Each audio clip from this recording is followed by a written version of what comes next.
Exchange സാക്രിഫൈസുകളുടെ ഒരു മാലപ്പടക്കം അങ്ങനെ വേണം ഈ ഗെയിമിനെ വിശേഷിപ്പിക്കാൻ. ഈ ഗെയിം കളിച്ചിരിക്കുന്ന 1982-ലാണ്.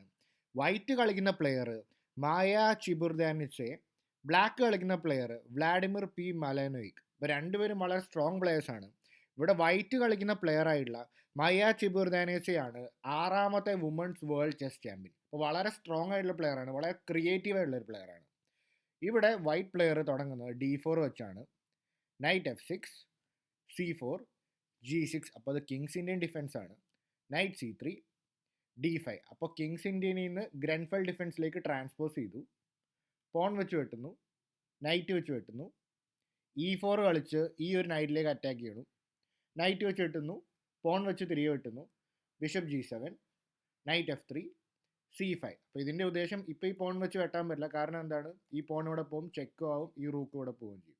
അപ്പോൾ സെൻറ്ററിലേക്ക് നല്ലൊരു കൺട്രോൾ കൊണ്ടുവരാനാണ് C5 കളിക്കുന്നത്.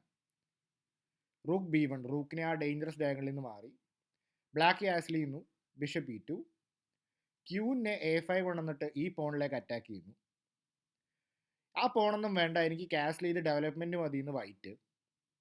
Q take C3. ഇപ്പോൾ ഫ്രീ ആയിട്ടുള്ളൊരു പോണെ വെട്ടിയെടുത്തു. പക്ഷേ ഈ പോണിനെ വെട്ടി കൊടുത്തതിൻ്റെ വില എന്താണെന്ന് നമുക്ക് നോക്കാം. D5 കളിക്കുകയാണ് ഇവിടെ വൈറ്റ്. അപ്പോൾ ഇതിൻ്റെ ഉദ്ദേശം അടുത്ത മൂവിൽ ബിഷപ്പ് B2 കളിച്ചിട്ട് ഈ ഒരു പവർഫുൾ ബിഷപ്പിനെ എലിമിനേറ്റ് ചെയ്യാൻ നോക്കുകയാണ് വൈറ്റിൻ്റെ ഐഡിയ. അപ്പോൾ അതുകൊണ്ട് തന്നെ ക്യൂവിന് ഇവിടെ തിരികെ പോയി ക്യൂവിന് A5 പോകുന്നു.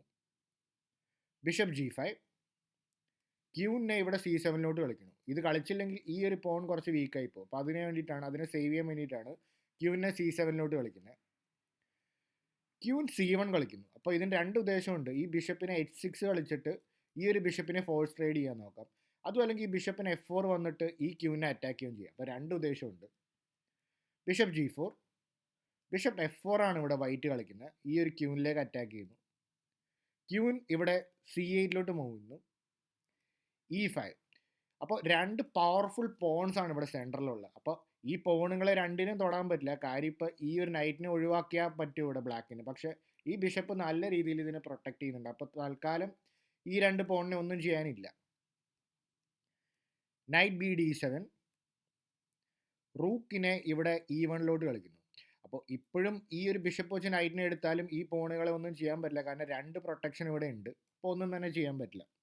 അപ്പോൾ എന്തിനാണ് ഇങ്ങനൊരു ഈ ഒരു മൂവ് കളിച്ചത്? നൈറ്റിനെ ഇവിടെ നിന്ന് D7 കളിച്ചത് ഇവിടേക്ക് വന്ന് ഈ ഒരു പോണിനെ അറ്റാക്ക് ചെയ്യാനായിരുന്നു. നൈറ്റിനെ B6 കളിച്ച് ഇപ്പോൾ D5 അറ്റാക്ക്. അപ്പോൾ ഇനി എങ്ങനെ കളിക്കണം? D6. ഈ ഒരു ചെയിൻ ഇവിടെ ഉള്ളിടത്തോളം കാലം ആ പോണുകളെ തൊടാൻ ഇവിടെ വൈറ്റിന് നല്ല സ്ട്രോങ് പ്രൊട്ടക്ഷൻ ഉള്ളതുകൊണ്ട് ഇവിടെ ബ്ലാക്കിന് ഒന്നും തന്നെ ചെയ്യാൻ പറ്റില്ല. പോൺ വെച്ചെടുക്കുന്നു, പോൺ വെച്ച് തിരികെ എടുക്കുന്നു. റൂക്കിനെ E8 കളിക്കുന്നു. H3 കളിച്ച് ഈ ഒരു ബിഷപ്പിനെ ഓടിക്കാൻ നോക്കുന്നു. ബിഷപ്പ് സേവ് ചെയ്തത് ഇവിടെ D7 പോയിരിക്കുന്നു. ഇനി എങ്ങനെ കളിക്കും? Bishop H6. അപ്പോൾ ഈ ബിഷപ്പിനെ ഒഴിവാക്കാനാണ് ഇവിടെ വൈറ്റിൻ്റെ ഉദ്ദേശം. Bishop H8. എനിക്ക് ആ ട്രേഡ് വേണ്ട, ഈ ബിഷപ്പ് ഇവിടെ നല്ല സേഫ് ആയിട്ട് ഇരിക്കുന്നുണ്ട് എന്നുള്ള രീതിയിൽ. Night G5. ഇവിടെ പൊസിഷൻ കോംപ്ലിക്കേറ്റഡ് ആവുകയാണ്. അപ്പോൾ അറ്റാക്ക് പതുക്കെ F7 പോണിലേക്കാണ്. പക്ഷേ എങ്ങനെയാണ് ഈ ഒരു F7 പോണിലേക്കുള്ള അറ്റാക്ക് ഇവിടെ വൈറ്റിന് എക്സിക്യൂട്ട് ചെയ്യാൻ പറ്റുക? കാരണം വേറെ പീസുകളൊന്നും ഇല്ലല്ലോ. ഒരു പക്ഷേ ഒരു ബിഷപ്പ് ഇവിടേക്ക് വന്നു കഴിഞ്ഞാൽ ഇങ്ങനെ അറ്റാക്ക് ചെയ്യാൻ പറ്റും. അപ്പോൾ അങ്ങനെ വന്നു കഴിഞ്ഞാൽ ഈ ഒരു നൈറ്റ് ഒരു പ്രശ്നക്കാരനാണ്. ഓക്കെ, പക്ഷേ ഇങ്ങനെ കളിക്കാൻ ഉള്ള ഉദ്ദേശം ഈ ഒരു ബിഷപ്പ് ഈ ഒരു സ്ക്വയർ കൺട്രോൾ ചെയ്യുന്നതുകൊണ്ട് റൂക്കിന് ഇവിടേക്ക് വന്നിട്ട് ഈ ഒരു സ്ക്വയറിനെ കൺട്രോൾ ചെയ്യാൻ പറ്റില്ല. കാരണം ഈ പോണും ഈ ഒരു സ്ക്വയർ എടുത്തിട്ടുണ്ട്. അപ്പോൾ ആ രണ്ട് സ്ക്വയറിലേക്ക് റൂക്കിന് വരാൻ പറ്റില്ല. അപ്പോൾ അതുകൊണ്ട് തന്നെ വൈറ്റ് കളിക്കുന്ന ഇവിടുത്തെ കോമ്പിനേഷൻ നിങ്ങൾ കാണുക. ആദ്യം ഇപ്പോൾ ഈ പൊസിഷനിൽ ഈ ഒരു നൈറ്റ് G5 ശേഷം ബ്ലാക്ക് കളിക്കുന്ന ബിഷപ്പ് F5 ആണ് ഈ ഒരു റൂക്കിലേക്ക് അറ്റാക്ക് ചെയ്യുന്നത്. അപ്പോൾ ഇനി എങ്ങനെയാണ് ഈ ഗെയിം കണ്ടിന്യൂ ചെയ്യേണ്ടത്? വേണമെങ്കിൽ വീഡിയോ ഒന്ന് പോസ് ചെയ്തിട്ട് ഒന്ന് ആലോചിക്കാവുന്നതാണ്. അപ്പോൾ ഗെയിമിൻ്റെ തുടക്കത്തിൽ ഞാനൊരു ചെറിയ ഇൻട്രൊഡക്ഷൻ നൽകിയിരുന്നു. ഈ ഗെയിം ഏകദേശം ഏത് രീതിയിലാണ് പോകുന്നത്. ഓക്കെ, ഞാൻ നേരത്തെ പറഞ്ഞ പോലത്തെ ഐഡിയ പോലെ F7 അറ്റാക്ക് ചെയ്യണമെങ്കിൽ ബിഷപ്പിന് ഇങ്ങോട്ടേക്ക് വരണം. പ്രശ്നക്കാരനായപ്പോൾ ഈ നൈറ്റാണുള്ളത്. ആ നൈറ്റിനെ അങ്ങ് ഒഴിവാക്കുന്നു. റൂക്ക് ടേക്സ് B6, ഒരു പവർഫുൾ എക്സ്ചേഞ്ച് സാക്രിഫൈസ്. അപ്പോൾ റൂക്ക് വെച്ച് നൈറ്റിനെ എടുത്തു. അപ്പോൾ റൂക്കിനെ വെട്ടിയെടുക്കണമല്ലോ, അല്ലാതെ വേറെ ഓപ്ഷൻ ഇല്ലല്ലോ.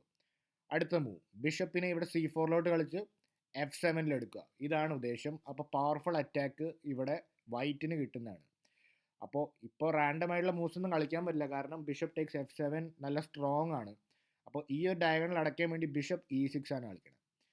അപ്പോൾ ഓക്കെ, അപ്പോൾ തൽക്കാലമുള്ള ത്രെഡ്സൊക്കെ കഴിഞ്ഞു. ഒരു പക്ഷേ നൈറ്റ് വെച്ചെടുക്കും, അല്ലെങ്കിൽ ബിഷപ്പ് വെച്ചെടുക്കും. ഇതൊക്കെ ആയിരിക്കും ബ്ലാക്ക് ഉദ്ദേശിക്കുന്നത്. ഇവിടെ നിങ്ങളാണെങ്കിൽ എന്ത് കളിക്കും? നൈറ്റ് വെച്ചെടുക്കുമോ, ബിഷപ്പ് വെച്ചെടുക്കുമോ? എങ്ങനെയാണോ എടുക്കുന്നതെന്നൊന്ന് കമൻറ്റ് ചെയ്യുക. എന്തായാലും വൈറ്റ് പ്ലെയർ കളിക്കുന്നത് റൂക്ക് ടേക്ക് C6, റൂക്ക് വെച്ചിട്ട് ബിഷപ്പിനെ എടുക്കുന്നു, മറ്റൊരു എക്സ്ചേഞ്ച് സാക്രിഫൈസ്. എന്താണ് ഇപ്പോൾ ഇതിൻ്റെ ഉദ്ദേശം? ഇപ്പോൾ ആദ്യം തന്നെ നിങ്ങൾക്ക് ഉണ്ടാകുന്ന സംശയം, ഇപ്പോൾ കളിയിൽ എന്തായാലും പോൺ വെച്ചാണ് എടുക്കണേ.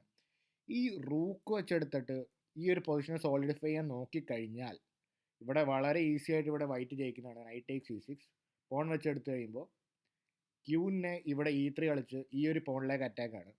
ഡിഫെൻഡ് ചെയ്യാൻ വേണ്ടി കിങ് F7 വരണം, അല്ലാതെ വേറൊരു വഴിയില്ല. എങ്ങനെ വന്നു കഴിഞ്ഞാലും ഈ ഒരു പോണിനെ ഡിഫെൻഡ് ചെയ്യാൻ ഇത് മാത്രമേ ഉള്ളൂ. കാരണം ഓൾറെഡി ക്യൂവിന് ഇവിടെ ഈ പണി ചെയ്യുന്നുണ്ട്. ഓക്കെ, അപ്പോൾ കിങ് F7 വരണം, ക്യൂവിന് F3 ചെക്കാണ്, കിങ് മാറുന്നു, ക്വീനിനെ വീണ്ടും ഇവിടേക്ക് വന്നിട്ട് ഈ പോണിലേക്കാണ് അറ്റാക്ക്, കിങ് F7 തന്നെ കളിക്കണം. ഇവിടെയാണ് കളികൾ മാറുന്നത്. ബിഷപ്പിൻ്റെ E6 ചെക്ക്. അപ്പോൾ ഇനിയിപ്പോൾ കിങ്ങിന് പോകാൻ നല്ല സ്ക്വയറുകളൊന്നുമില്ല. ഇവിടേക്ക് പോയി കഴിഞ്ഞാൽ ഇവിടെ ക്യൂവിനൊക്കെ നഷ്ടപ്പെടും. അപ്പോൾ ഫോഴ്സ്ഫുള്ളി ക്യൂവിന് വെച്ചെടുക്കണം. ഇവിടെ ചെക്കാണ്. അപ്പോൾ എന്താണ്, ഈ ഒരു റൂക്കിനെ ഡിഫെൻഡ് ചെയ്യാനും വേറെ വഴിയൊന്നുമില്ല. ഒരുപാട് അറ്റാക്ക് ഇവിടെ വൈറ്റിനുണ്ട്. അപ്പോൾ അതുകൊണ്ട് റൂക്ക് വെച്ച് റൂക്കിനെ എടുക്കുന്നത് അത്ര നല്ല ഐഡിയ അല്ല എന്ന് ഓൾറെഡി ഇപ്പോൾ നമ്മൾ കണ്ടു കഴിഞ്ഞു. അപ്പോൾ ഗെയിമിൽ കണ്ടതുപോലെ പോൺ വെച്ചാണ് എടുക്കുന്നത്. ഇനി എങ്ങനെയാണ് ഫിനിഷ് ചെയ്യുക? ക്വീനിനെ F4 കളിച്ചിട്ട് ഇങ്ങനെ മേറ്റ് ചെയ്യാൻ നോക്കണം. അതുകൊണ്ടാണ് ക്യൂൺ D7 വരുന്നത്. ഇനി എങ്ങനെ ഈ ഗെയിം ഫിനിഷ് ഓഫ് ചെയ്യും? ഒരിക്കൽ കൂടെ നിങ്ങൾക്ക് വീഡിയോ പോസ് ചെയ്തിട്ട് ഈ ഗെയിം ഒന്ന് ഫിനിഷ് ഓഫ് ചെയ്യണം എങ്ങനെയാണെന്നൊന്ന് ചിന്തിച്ച് നോക്കാവുന്നതാണ്. കിടിലൻ മൂവാണ്. ഒരു ക്ലൂ ആയിട്ട് നമുക്ക് പറയുകയാണെങ്കിൽ ഒരു ഡിഫ്ലക്ഷൻ മൂവാണ്. ഇവിടെ ചെക്ക്മേറ്റ് ചെയ്യാൻ ഇവിടെ ഒരു പീസിനെ ഡിഫ്ലക്റ്റ് ചെയ്ത് കഴിഞ്ഞാൽ ഇങ്ങനെ ഒരു ചെക്ക്മേറ്റ് പോസിബിൾ ആണ്. ഏത് പീസിനാണ് ഡിഫ്ലക്റ്റ് ചെയ്യേണ്ടത് ചിന്തിച്ച് നോക്കുക. ഓക്കെ, ആ കിടിലൻ മൂവ് ബിഷപ്പ് ടു B5 ആണ്. ക്യൂനിലേക്കും അറ്റാക്കാണ്, ക്യൂ മാറിക്കഴിഞ്ഞാൽ റൂക്കിലേക്കും അറ്റാക്കാണ്. പക്ഷേ ഇതിൻ്റെ ത്രെട്ട് ഇതൊന്നും അല്ല, ഈ ക്യൂവിനെ ഇവിടെ നിന്ന് മാറ്റുക. കാരണം ഈ സ്ക്വയർ ഇതെല്ലാം വൈറ്റിൻ്റെ പരിധിയിലാണ്. ഈ പോണ് വെച്ചിട്ട് നല്ല 2 സ്ക്വയേഴ്സും ഈ ബിഷപ്പ് ഈ ഒരു സ്ക്വയർ കൺട്രോൾ ചെയ്യണം. അപ്പോൾ ബാക്കി എല്ലാ സ്ക്വയറും വൈറ്റിൻ്റെ പരിധിയിലാണ്. അപ്പോൾ ഈ ബിഷപ്പിനെ എടുത്തു കഴിഞ്ഞാൽ എന്ത് സംഭവിക്കും? പ്രത്യേകിച്ച് പറയണ്ടല്ലോ, ക്വീൻ ടു F7 ചെക്ക്മേറ്റ് ആണ്. അപ്പോൾ ഇനി വേറെ എവിടേക്ക് പോയി കഴിഞ്ഞാൽ ബിഷപ്പിനെ എടുക്കാൻ പറ്റില്ല. ഇനിയിപ്പോൾ എന്ത് ചെയ്യും? ക്വീനിന് ഇപ്പോൾ പുറകോട്ട് പോയി കഴിഞ്ഞാലോ ഇതേ ഐഡിയ, ക്വീൻ F7 ചെക്ക്മേറ്റ്. അപ്പോൾ ഇതുള്ളത് കൊണ്ടാണ് ഈ ബിഷപ്പ് B5 മൂവിന് ശേഷം ഇവിടെ ബ്ലാക്ക് പ്ലെയർ റിസൈൻ ചെയ്തത്. അപ്പോൾ 6ാമത്തെ വുമൺ ലോക ചാമ്പ്യനായ ഈ ഒരു വൈറ്റ് പ്ലെയർ കളിച്ച ഈ ഗെയിം എങ്ങനെയുണ്ടെന്ന് നിങ്ങളൊന്ന് കമൻറ്റ് ചെയ്യുക. അപ്പോൾ ഇതുപോലത്തെ ഓൾഡ് ജെംസ് കാണുമ്പോഴാണ് ഇത്രയും ഇൻട്രസ്റ്റിംഗ് ആയിട്ടുള്ള എക്സ്ചേഞ്ച് സാക്രിഫൈസുകളും ഇതുപോലത്തെ ഡിഫ്ലക്ഷൻ ടെക്നിക്സും കാണാൻ പറ്റുന്നത്. ഒരു പക്ഷേ പസിൽസൊക്കെ സോൾവ് ചെയ്യുന്നതിനേക്കാൾ രസമാണ് ഇതുപോലത്തെ ഗെയിംസ് കവർ ചെയ്യുന്നത്. ഈ ഗെയിമിനെ പറ്റിയുള്ള നിങ്ങളുടെ അഭിപ്രായം കമൻറ്റ് ചെയ്യുക. അപ്പോൾ കൂടുതൽ ഇൻട്രസ്റ്റിംഗ് ഗെയിംസ് ആയിട്ട് നമുക്ക് വീണ്ടും കാണാം. അടുത്ത വീഡിയോയിൽ കാണാം.